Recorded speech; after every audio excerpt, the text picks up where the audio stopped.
What up? It's your boy T Brandon Reactions. About to do a reaction to some music. We'll be releasing Monday, but I'm doing it late. I'm at a busy day. What I want to do for the time being, I will do probably some more later on. This is rap is falling off, and it's a good thing. You know, a lot of folks been talking about the recent decline of rap as well too. Saying hip hop and rap is dead again, once again, which I don't believe. Well, was I disagreeing with? But anyway, so we're gonna look at this video. Let me see, I forgot the person who made the video. It's been a lot of commentary about like the current state of music as well too, especially rap. This is by I used to be paid. So this is called "Rap is Falling Off" and it's a good thing. We'll find out why he thinks it's a good thing. Let's get it. A lot has been made of the fact that rap isn't doing the numbers that it used to 5 to 10 years ago. Album sales overall just seem to be kind of down. Singles aren't really dominating the charts anymore. It's mostly, pop and country songs dominating the charts. Ticket sales as a whole seem to be kind of down as well. We're seeing artists that we would like to think of as super popular and Alright. having huge fan bases I'm back. I stopped for a minute. Looked like I was getting out of sync, but let's get back to it. singles aren't really dominating the charts anymore. It's mostly, pop and country songs dominating the Yeah, charts. it's crazy. Ticket sales as a whole seem to be kind of down as well. We're seeing artists that we would like to think of as super popular and having huge fan bases cancel tour dates because of low ticket sales. Pretty much all of the numbers or metrics that you can really I point think at I think I know why I was familiar because I think it was mentioned in another video that include this as well too. We're talking about the industry itself, but yes. when it comes to music seem to be trending down for rap. And it's caused a lot of people to have this discussion and really try to diagnose what the exact problem is. But I'm here to say that I think that rap falling off might just be a good thing. What's good, YouTube? It's Justice. I used to be paying. Today I'm back with another video. And in this video, I'm going to be talking about why I believe rap falling seeing off with is this probably a something good thing. else. But before I get into that, make sure you leave a like, comment, and subscribe. Do all those things. It helps me out a ton. Rap has been one of the most dominant musical genres over the last 20 years or so now, but it really got crazy in the mid to late 2010s when rap was easily the most dominant genre in all of music and pop was. culture. This was around the time where Drake was easily the undisputed biggest artist in the world. This was around the time where the trap sound that was really inspired by Future was the most popular sound in all of music, not just rap. This was just a time period where everyone was trying to get their hands on rap. This is the time period Facts. where we saw people like, Taylor Swift get a whole bunch of features from rap artists, get features from Kendrick and Future when she still was, still on her rise. She's obviously number one now, but when she was still kind of rising to be number one at that time, this was the time period where Justin Bieber and Miley Cyrus were making rap music or making hip hop adjacent music and really associating themselves with hip hop and rap culture. This was around the time where Ariana Grande is releasing a song like Seven Rings that is basically just a trap song made by Ariana Grande. Recently, though, we have kind of seen the rebirth of pop music through obviously Taylor Swift and her just being the biggest thing in the world right now. Facts. And then also the young artists who are on the rise, like a Sabrina Carpenter or an Olivia Rodrigo. But alongside pop music, there's also country music that has really exploded over the last Yes. couple of years with artists like Morgan Wallen, Luke Combs, Post Malone, who we'll get to later on, and even Beyonce taking part Yep. in country music. Just want to put a quick disclaimer out there, too, for everyone watching the video. This is obviously me talking in reference to rap in the mainstream media space, not rap, in the underground. Rap is Of always doing course. a whole bunch of crazy things, new innovative things, but I'm talking about rap at the tippity top of the game in pop culture, in the mainstream space, and where it is today. As antithetical as it may seem for me to be happy that rap is falling off, I kind of am glad that rap is falling off because I believe we are desperately in need for a reset in rap culture. Right now, we're still kind I of have heard a lot of people say that as well too. I had a lot of people here saying that they need to start gatekeeping and all that, which I feel that's not the case or anything, but still everything. I just you don't have to gatekeep or anything. I mean, because they're tired of the so-called culture version and all that. They're killing it. It ain't just them. It's folks within the culture that's not doing as well either. So if you feel that way, I'm downplaying anyone that's new, but if you want to go there, you should play the ones that's within the culture, not the guests of the house, whoever either. But still, hanging on to the fumes of like the 2010s trap era, and there doesn't seem to be anything kind of new coming into the space and really just taking over and becoming dominant. Now, of course, there are always new sounds and new waves popping up in rap because that's just what rap is. That's just how rap has always operated. But there's nothing that's really broken into the top mainstream scene of rap and really given us something fresh and something new to listen to. We're still kind of in the vibes and era and space of like 2016 and beyond trap music. Sure. And speaking of 2016 and beyond trap music, we haven't really gotten any new faces in a long time at the top of rap. We're still looking at the same guys that we've been looking at for Yep, I forgot who said it. They talk about how we don't have a new big three or anything. It's still big three.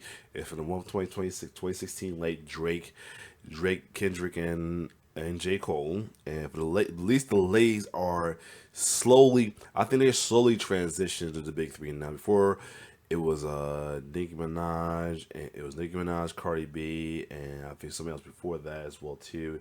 Can't think of it in the moment. Then became Nicki Minaj, Cardi B, and Megan Thee Stallion. Now it's slowly become Nicki Minaj, Megan Thee Stallion, and slowly Glorilla, who's been dominating right now, is late.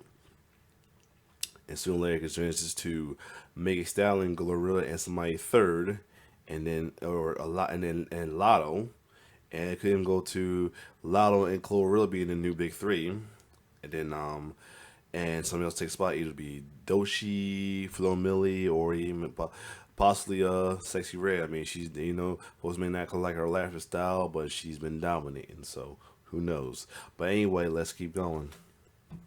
a decade now at this point. Guys that blew up in 2010, 11, 12, 13, 14, 15. These are still the guys at the very tip of the top. And it doesn't feel like any new faces are really challenging these guys as of yet. So we're still looking at the same guys. And as for the guys, we had some close calls. I mean, we had Lil Baby try it. Well, again, a lot of people either get into controversies and making them get canceled. Some, unfortunately, are getting into a situation that either get them in legal issues, get them locked up, or sadly lose their life as well too. So that's the other thing. So that's the other thing that hurts it as well. There are the chances of possible big threes as well too. I've been seeing some that could be the potential replete three replacements in a way, but they're not strong enough yet, or they get this close and then they just drop. Who knows? But let's keep going. Who knows what's ahead of us? It doesn't really look like there's a whole bunch ahead of us, at least at the moment. Of course, something could happen tomorrow to change that, but right now, it feels like we're going to continue to look at these guys that we've been looking at for a very long time.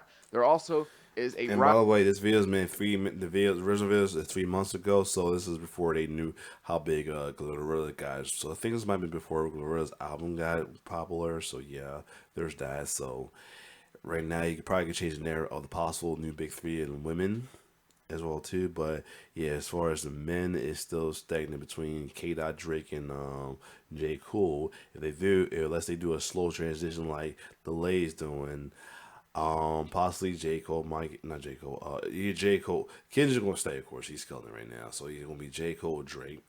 Probably, I know a lot of people want Drake to be the one to get taken out of the big three, to replaced by somebody else, slow transitioning, and but he might go for Cole because they might think Cole, as much he's been a good lyrical or anything, hasn't done much as a big three anymore. So he might be the one to take they get left out the big three first. I mean, in my opinion. And uninspired gimmick artists kind of shooting up to the top of rap for short moments. Of course, they're not going to stay for long, but like, they're kind of up there, and then alongside them, we have the Build-A-Bear rappers, is what I like to call them. They're the rappers that pretty much have no talent, can't rap, but they're voice actors. They basically just get fed music and they spit it out. They're ventriloquist dummies. Those are some of the guys that have been rising to the top of rap. And we're also seeing a lot of people who enter the rap space just to enter the rap space, to step into whatever they want to get to next. Just using it really as a stepping stone to go further and to do the things that they actually want to do. He's probably talking about the ones that didn't deem the dogs for culture voters. That's why he said Post Malone. He's getting into country as of lately as well too. So yeah, somebody joke said that's gonna be Jack Harlow next. Anyway, let's keep going. But they have to start using rap first. Rap is the thing that's gonna get them in the door. But they really don't care about rap.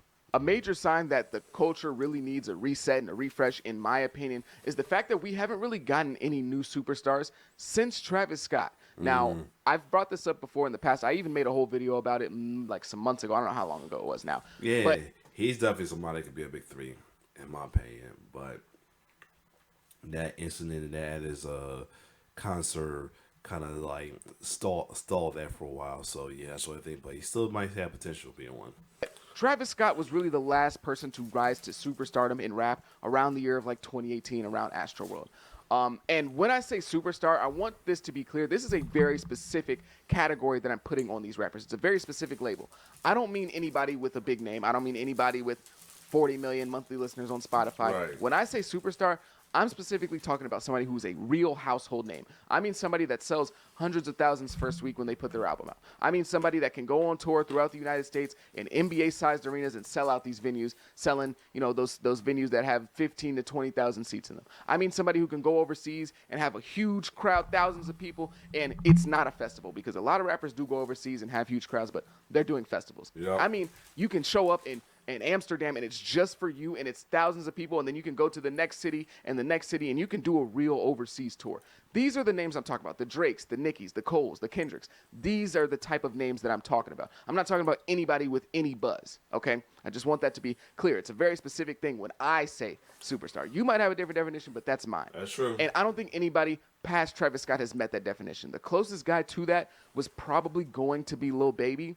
But a Yeah, lot of I Lil said Baby's that. momentum has slowed down I said tremendously. that. He's still a huge star. He's still somebody that rose into a huge star in 2020, and maybe you could have called him a superstar that year. He stalled out a But little right bit. now, that's just not the case. I don't think he ever truly became a Yeah, he real stalled out a little bit. superstar in the way that I described it. We saw him in the past canceling shows in America because of lack of ticket sales. He Yeah. couldn't do those big venues that I was talking about, these NBA venues, and consistently sell them out. It's one thing to sell it out in New York, in Atlanta, in LA, but when you can go to Denver and sell 15,000 seats, when you can go to Minnesota and sell 15,000, that's when you really become a superstar. So I think Lil Baby kind of just fell a little bit short of that mark. He's not somebody that fell off, but he just fell a little short of that mark. And then after Lil Baby, who are we really looking at to be the next superstar? I don't know, right? Maybe you can talk about Playboi Carti, but he doesn't drop very much. He doesn't drop very often. Somebody been talking about him a lot as of lately, does too, as possibly. I mean, he's slowly up and rising, but he's been up and down with it, so it's not like a consistent gravitation as well either. And so we don't know what his numbers look like. He could drop his next album and sell 300K. He could drop his next album and sell 40K. We don't really know. Obviously, That's it's not going to be that big of a range. I think he's going to sell like probably around 150. But you get what I'm saying. We don't really know. He's a question mark. So right now, there doesn't really seem to be any new superstars that are kind of budding through and becoming. But I said, again, this has been made 3 months ago, so this is before Glorilla's album, Glorious made it, and she's been the talk of not just the folks of her age or who into her rap like me, but folks who usually downplay the new era rap are showing her a mad love. They are proud of her success and everything. So yeah. These household names in rap, like the other guys that have already been there and still are there to this day. Right now, all the guys that are doing huge numbers and going on these super successful tours and selling out these massive arenas are the older guys, the guys that have been here for a while, the guys that are really superstars.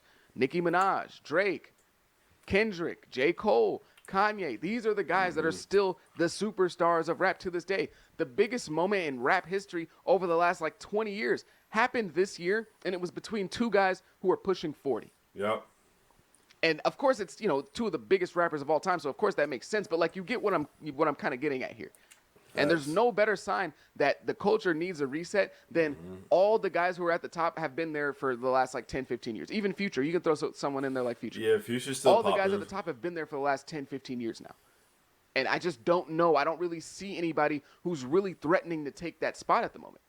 And that's kind of crazy because rap has always been a genre of movement, of change, of new. That's always been rap. New. So this is the first time that we've really seen a generation of superstars hold on for this long. Drake's been the number one guy in rap for Yep. 12 years if we're going to be Yeah. conservative, maybe a little longer if we're going It's to be been chill. mentioned that, like I said, like there, ever since it's been always different big threes, and then it's been stagnant with J. Cole, Drake, and K. Dot for the longest time as well. It's crazy. And like I said, it's been something who came close, but mental stop either because up and down with sales or some controversies. Well, too, in lieu of Travis Scott with that instant happened at his concert, whereas well, too, a lot of folks was kind of turning back home in a way that sucks. What else? Or they got tired of they had something going and folks got sad they got slightly start slowly get tired as well too, or they like up and down inconsistent unfortunately. So yeah, That's a really long time. That's a really long time. Most people don't get to hold on for that long. Nicki's been the most dominant female in rap since 2010, and it has. yeah, Nicki definitely for the ladies. Like every award, it was so bad that BET Awards was added folks who really don't fully do rap in the category as well too, or underground ladies in the category just to fill the category up. And the only time she lost was to Remy Ma right now, just because of the battle. That's it. And possibly BT was kind of scared of Remy, but still, other than that, it's been mainly her until Cardi B came in full. Been she been doing the thing for a minute, but when she came full five with Bodak Yellow and many other stuff, it blew off for her, and then she started winning awards. Megan Thee Stallion came to the scene, and she started blowing up and started winning awards too. So yeah, but again, like I said, Glorilla's on the verge of being taking one of the third spot for Samaya. As folks has already mentioned her being a big three with her, Cardi, and Megan Thee Stallion. It's probably Nicki Thomas slowly is up now, and that's the perfect person to step down, because she's been in there longest to the point that she was the only lady rapper known. The man, there's other people's out like Rhapsody and all that as well too, but. Yeah, I mean, Rhapsody's finally getting her nose as well too. Maybe she could be a big three. You may never know. Hasn't been close since. Maybe Cardi B one of those years, maybe like 2018. But it really hasn't been close since. These guys typically don't end up in that spot for that long. And normally in rap, when there's a change of power, when there's a change of dynamics and who's number one, who's number two, it's very violent and it's very quick. I don't mean literally physically violent, but it's like that. The new guy comes in, hey, watch out, old man, I'm number one. But the old men are still there. The old men, the old guys, the old Kendrick, Cole, they're still there. Nobody's pushed them out of the way yet. And that's a huge sign that the culture needs a refresh. The rap space sound has stalled at best in the mainstream. Now, of course, rap is always innovating and changing, and there's always something new popping up. But in terms of the top of rap, it's been pretty much the same. Now, Jersey Club did pop up and have a little moment for a little bit. Yeah. New York Drill popped up and, caught a wave for a little moment. But for the most part, we've been listening to some of the same trap flows since 2016 at the top. Now, of course, I'm not talking about me specifically. I'm listening to a whole bunch of different stuff. But when we're looking at the mainstream, not just what I listen to, what I go out and look for, when we're talking about the mainstream, there hasn't been that much of a change just yet. And I feel like the fans are kind of getting sick of it. And I think the biggest sign of this is what happened with Polo G. Now, Polo G into 2019, 2020 was one of the rising stars of rap. He was somebody that everyone looked at as one of the next guys, one of the guys who was going to carry the genre into the future. He had a lot of hype surrounding his name. He had some great albums. He had Go. He had, I can't think of the other album, but Die a Legend. These were albums that were going crazy and really had people behind Polo G. He drops Hall of Fame, not the best, but whatever, right? I think people have started to move past the sound that we've been getting used to, and Polo G is a sign of that because if you look at what happened with his most recent album, Hood Poet, that was an album that was hyped up by Polo G and got pushed back, yes, but it pretty much kind of failed in the eyes of the mainstream world in terms of specifically the numbers. Now, me personally, I didn't like the album, but in terms of the numbers, it definitely failed. The album sold 24K first week. It sold less than Ice Spice's album. Polo G got outsold by Ice Spice. And a lot of people say that Ice Spice didn't sell 2 years. Damn. First week. And Polo G, his previous album sold over 140,000 first week. Hall of Fame sold like 146 or something like that.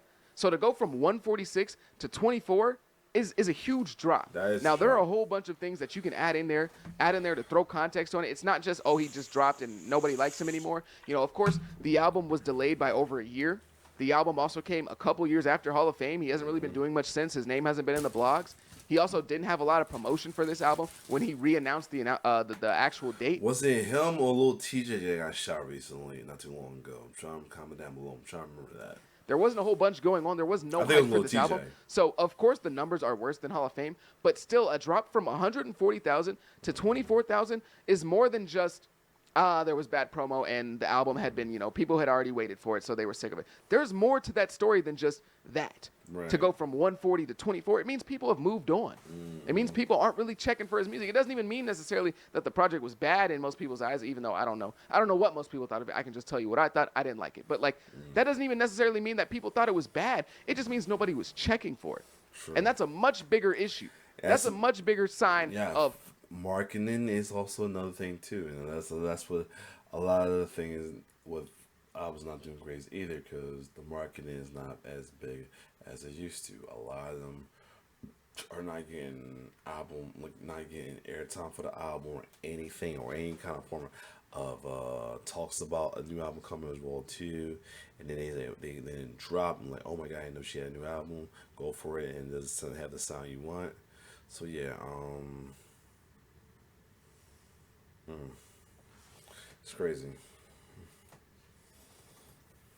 okay, we might be in trouble here. When people just aren't looking anymore, rather than them having negative reviews. So I think Polo G is a sign that people are kind of getting sick and tired of that same old sound. Now, Polo G did try some different things on the album. Let me give him credit. It's not like he just made the exact same album, but I mean, the kind of music that he more so makes, people are just moving past it. The guys who have pretty much ran rap for the last few years also seem to be losing a little bit of steam with the fans. Now, it's not over for them. They're still doing great. They're still doing huge numbers. But you can see it starting to shift a little bit. The Lil Babies, the NBA Youngboys, the Lil Durks, the Kodak Blacks, the Polo Gs. You can see it starting to just shift just a bit. You can see that the fans, they like their music still, but it's not what it used to be. It's not like they're these budding new stars anymore who are consistently growing every single year, where you're just like, man, who knows what their career is going to look like in 5 years. They're just going to keep growing to the top. No, it's slowed down a little bit. They're still successful, don't get me wrong, but you can see there's a little bit of fatigue going on here. It's kind of like, they're playing with their older toys, and, the toys are still fun to play with. They're older, and, they still have a good time,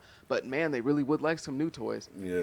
They really kind of want some new toys, but there's nothing wrong with the older toys. They're still going to have fun playing with them. Right. They're just really ready for something new. Now we get to my main reason why I think rap falling off in the mainstream might just be a good thing, and it's that it will discourage the culture vultures and the Build-A-Bear rappers from trying to infiltrate the space. Remember I tell you about that? The folks talk about the culture vulture who they think they should have been gatekeeping in the first place ever. So here we go.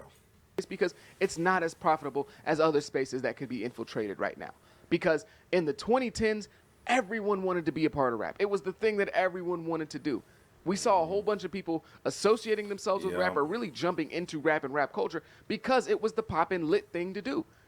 And that was the thing that they could use to get to actually where they wanted to be, where they actually wanted to be. And there's no better example of this than Post Malone. The guy that came out with White Iverson and the guy that we have today couldn't be further from each other. They're two completely different people. Now, I'm not going to sit up here and say there's something wrong with making different types of music. You can do that. You can expand your musical palette. There's nothing wrong with that. But when you do it in the way that he did it, and with the quotes that he has behind him, you look like a culture vulture, and you are a culture vulture. I'm not trying to stop Post Malone from going and exploring his country music side and his rock side. Go do those things. That's great. That's fine. But when you just kind of discard rap and you have quotes behind your name that say things like, if you're looking for lyrics, if you're looking to cry, if you're looking to think about life, don't listen to hip-hop. There's great hip-hop songs where they talk about life and they spit real ish. But right now, there's not a lot of people talking about real ish. Whenever I want to cry, whenever I want to sit down and have a nice cry, I'll listen to some Bob Dylan. Damn. When you have quotes like that behind your name, we know what you are, bro. I see why folks was going there. Okay, that makes a lot of sense. Wow. He came in and he used rap to where he really wanted to go, which was the country/rock space. We also had somebody like Miley Cyrus, who was in her wild phase and was associating herself with rap and hip-hop and made songs like 23, which I'm not going to lie. Look, I'm not going to lie. That song is a banger, okay? I'm not sitting up here and saying every culture vulture, I'm not saying they all made trash music, okay? Because that song is a banger. But she came in the space and really just kind of accepted, like, ratchet club culture, I guess, and really kind of made that her thing. And she was acting wild and out of control around that era. And that was when she was running around shaking her little pancakes, and people thought she invented twerking, and people were saying she invented, like... He says, we're all around shaking a little pancake. Yeah. Yeah, I ain't gonna lie. I enjoy Molly trying, but yeah, what was she shaking? Yeah, hey, let's talk about it. Ratchet and stuff. It was just a whole crazy era. If you weren't there, you wouldn't get it. But if you were there, you know exactly what I'm talking about. We also got, Justin Bieber in his like light skin era, as people like to call it, where he was really heavily associating himself. Hey, with a lot of ladies they got a lot of ladies feeling Justin Bieber till this day. There's still people still got a crush on Bieber right now because of that. Light skin era, that's fine, but yeah, when he did Girlfriend, then he had that R&B album. What was it? The Journal, I think. Yeah, there ain't no cap. Journal was a underrated R&B mixtape from Bieber. I enjoyed everything from beginning to end. I remember it came out. The full one came out like Christmas Eve. Listening to that whole joint around Christmas time, and that joint was fire. I ain't gonna lie. rap and hip hop culture. We also got people like Slim Jesus who entered the drill space at the time and tried to be a drill rapper. Yeah, I ain't gonna lie. I was rocking with drill. I was like with drill time. That shit was lit. That's why I feel like Mabu. That's okay. I don't care. I fucks with the. I don't care. You call him controversial guest. I don't give a fuck. I fucks was happening as well too. I was fucking with drill time, and I fucks with the new guy, Lil Mabu, and the homie Ian. I'd be crazy about it. It took Tyler Creator complain about Ian to check out Ian out. I'm like, wow. So yeah, I fucks with them. You know, they consider close, but it's just I don't know, it's just fun seeing it, man. I don't know why. Did that thing for a little bit, but he never had the success of like a Miley Cyrus or a Justin Bieber. We also had somebody like Bad Baby who entered the space. Who again, I ain't gonna lie, she got some songs. I ain't gonna lie, that Gucci Flip Flop hit you. That song. Hey, I'm gonna keep it real too. That song is kind of hard, but like you see, she entered the space and attempted to become a rapper, and we saw a whole bunch of other influencers kind of doing the same thing, entering the space, trying to make money off of something. Because oftentimes with influencers, especially back in the and not just the actual, not just the ones of the outside race, the one within the race as well too. 2010s when everything was still kind of new in terms of making money off social media. People were just trying things to have consistent money coming in because that was kind of hard to do as an influencer. You had this big audience, but you didn't really have a good way to make a whole bunch of money. So they were selling things, doing a whole bunch of stuff, and oftentimes they would start making music. And what music would they make damn near every single time when they weren't really trying to get into music like somebody like Joji who really wanted to do music? What were they doing when they really just wanted to make some money from somewhere? They would make rap music. They wouldn't go and make country or pop. They would make rap because that was what was popping at the time. Rap was the place of opportunity for people who had a whole bunch of clout and wanted to make some quick money, like Jake Paul. Oh shit! Yup, I forgot that shit he did. What was the name of that damn song he did? Only something. Not Jake Paul. What's the name of that damn song he did? Oh, I can't think of it right now. It's Everyday Bro. Yep. I remember that joint. Yeah. And that was the first time I heard about the Paul brothers was that right there. Yup. Everyday Bro. Yup. I'm trying to remember how that thing sound again.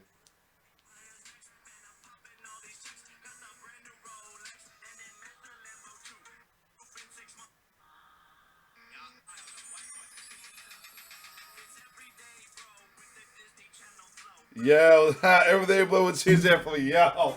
I remember that joint. Yeah, I was a big fan of it. My girlfriend at the time, nephew was liking that joint. He wanted me to, and DJ, I DJ there, barbecue. He wanted me to play that song, but yeah. Money to pay for the best producers, best writers, best engineers to come together, the best marketing. But do you really think Jake Paul gave a damn about rap? Of course not. We've also seen a lot of Build-A-Bear rappers that can't rap, can't write, and are literally because of how profitable the space has been. Anyone can really go in and be successful if they're marketable and have the right team behind them. And of course, the music is being taken care of by somebody else, especially in the space for women right now. Women are going crazy in rap and really have been for the last 5, 6, 7 years at this point. Like women have been going up. And so labels see this and try to create their own version of what's going up. They try to create their own version to get a piece of that pie. And that's how we ended up with a Young Miami, or we end up with a Caribou today. Can't rap their way out of a paper bag, but because they're marketable and they can be likable, they can be.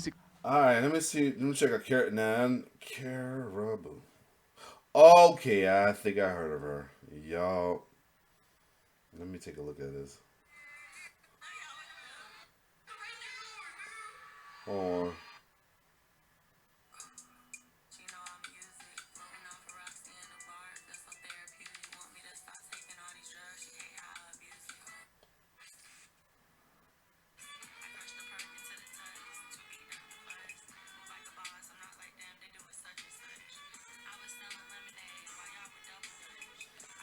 Yeah, okay, all right. I mean, she ain't bad, but I see why they went there though. Cause my mom can't stand Ice Spice, and she kind of like mounting like that too. So I get it, I guess.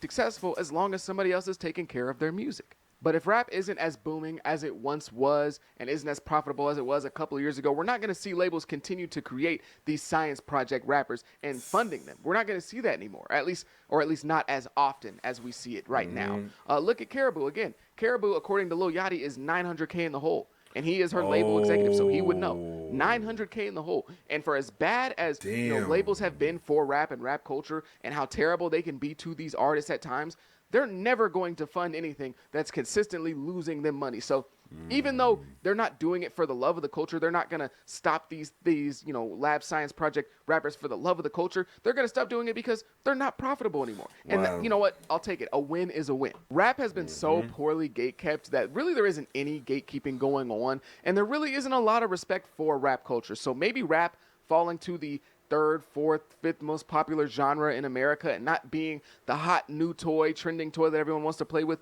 will kind of unintentionally put a wall around rap, and it will discourage all the people who want a quick come up from going into the rap space, and maybe it'll encourage them to go put on, their cowboy hat and some cowboy boots. I think what rap is experiencing right now is burnout. The genre has lost a little bit of its sauce, and that's just what happens when you continue to win. When you win and win and win and win, you don't really focus on the little things. You start to slack off a little bit. You don't really focus on everything. You just Funny you say that. Not related to rap, but related to what he's saying. That was going on with WWE. You know what I mean? That's why we had that little down period from the late 2010s, like the 2015 or 16 to 2019, because ever since they bought WCW, they came dominant, and they was dominated over TNA and Ring of Honor. Fed kept winning. Vince got incompetent and just did everything he want because he thought he was big shit winning. You know what I mean, I guess same with rap. Now I'm saying rap's been doing been getting away a lot of stuff because they winning no matter what. But at the same time, it's not putting out their best work. I'm not downplaying anybody, but based off of that, it's not putting out their best work. But anyway, let's keep going. you let up, you get a little lazy, and that's kind of what's happened to the genre. And of course, I'm talking about in the mainstream space, rap has, kind of slacked off a little bit. And rap is always going to be a super mainstream genre. That's never going to change again. Rap is always going to be at the tippity top, at least, super commercialized. And there's going to be artistry, sacrifice for commercialization, and money. That's always going to be a thing that's never going to go away. But I still believe that there is a certain standard that we should hold for rap still, regardless, okay? Gimmick artists are always going to exist and blow up. It's always going to be a thing. Trash artists are always going to accidentally stumble and fall their way into blowing up. That's always going to be a thing. But when rap is at a lower state, the people who actually really care about the space have more control over it. Rap may be down now, but it will eventually pick back up and become this huge monster again. I just think rap needs to take a little bit of a back seat. He just won another award too for top art. Calm down and refresh and come back with a whole bunch of new waves and new sounds that are authentic, because authenticity will always rule all when it comes to rap. Now, yes, it doesn't always feel like that's the case, and things can get changed and all that stuff, but in the beginning of pretty much everything that's ever trended and become a huge thing and become really popular and become a huge wave, it started off genuine and authentic in the rap space. It may go down the line and get bastardized. It probably will go down the line and get bastardized if it becomes this huge thing, but it always starts off as genuine and authentic. And I think that's what rap really needs right now. But that's going to be the end of my video. If you agree, if you disagree, whatever you got to say down below in the comments. Call me an idiot. Call me the smartest person on earth. Call me whatever you want to call me. Just let me know down below in the comments. I want to hear it all. But if you made it this far, I greatly appreciate you. Again, make sure you leave a like, comment, subscribe. All those things help me out a ton. Make sure you tell me what you think about this subject down below. All right, cool. But anyway, majority saying is true. I mean, were you like her or not, I mean, some I agree, some I like where he's going, some I like where he's going, some I no comment on it as well too. Cause I want to sound like I'm one of the folks that downplayed the new era of rap or anything like that. But at the same time, where you like it or not, he's saying some truth in here as well too. I mean, especially with them with the big threes, we've been stuck with the same big threes since the late 2010s. Same with the ladies, in a way, I see the slow trend. With the ladies, I see the slow passion of the course as well too for the third spot as well going on. But that's a good thing. So, yeah. So other than that, good video from I used to be paid as well too, breaking down everything. If you like my reaction, like, share, subscribe my YouTube channel. It's your boy T-Bird signing off. One love.